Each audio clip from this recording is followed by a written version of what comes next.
I want to welcome you to our first annual meeting. This is going to happen again next year around the same time, Summit on School Climate and Culture. I'm going to sum up exactly what this conference is about, is we're trying to get at the conditions in which kids learn in, trying to create an environment, a culture, a climate where kids feel like the teacher says, I see you, I see who you are, and because of I see who you are, I'm going to educate and meet your needs because of that. And so that's all the way down from the building principal to the district level staff to the teacher in the classroom. That is, we want to create that culture where we reflect the learner in our practices.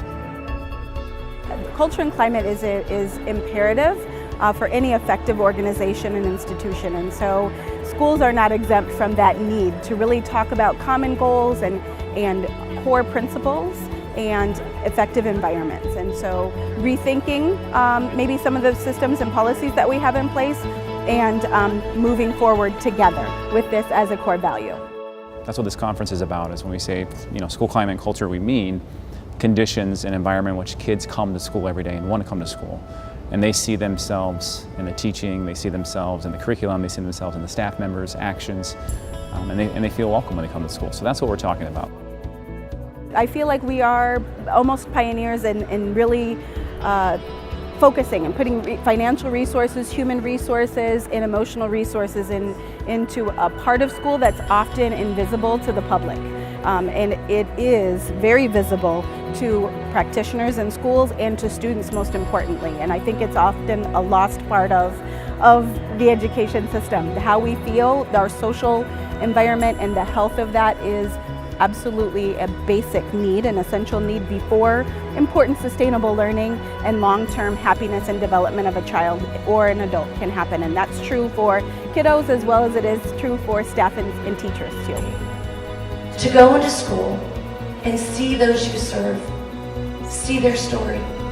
So I think it's really important for us as educators to remind ourselves why we chose this noble profession, the power that we have in a classroom, and what it feels like when the light bulb goes on for a kid. And so I think that's really why we're all here, is to be reminded and to be refreshed and to start the academic school year off very energized and rejuvenated.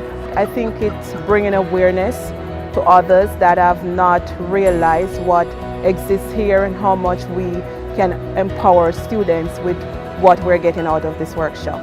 So it's amazing and it's powerful. My favorite part has been two things, I would say. I'd say our student performances, our students sharing perspective, their spoken word, absolutely, they're such a gift. They're a gift to us, and they're such an inspiring part of the Culture and Climate Summit. I would say the other part has been really talking about the Freedom Riders, what the Freedom Riders have done in California, and also how that could be replicated in other schools and in other districts. The students I taught, the Freedom Riders, are so similar to the wonderful kids here in Des Moines, and this is a community that's changing, and so it's so exciting to be around almost 1,200 educators who believe in their kids and believe that education can and does equalize an unfair playing field.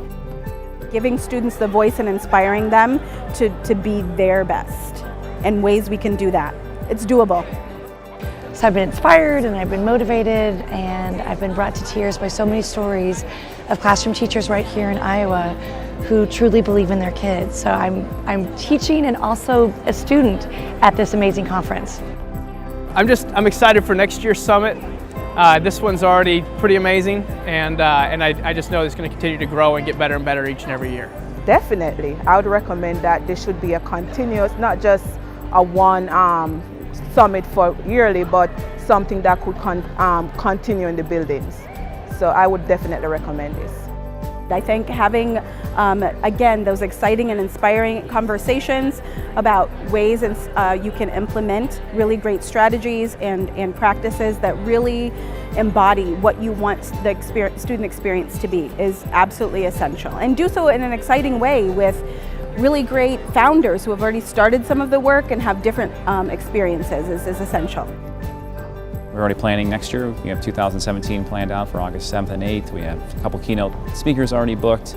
And we're getting a lot of feedback from the participants. They really like the conference, but they also have some suggestions on how we can make it better, and that's what I want. We want to hear what they need and what they want to do, and we want to tailor this to fit the needs of our staff and the folks that we bring in, outside the district. So our hope is to make it better and bigger next year, and continue to bring, people that are experts in the field to Des Moines.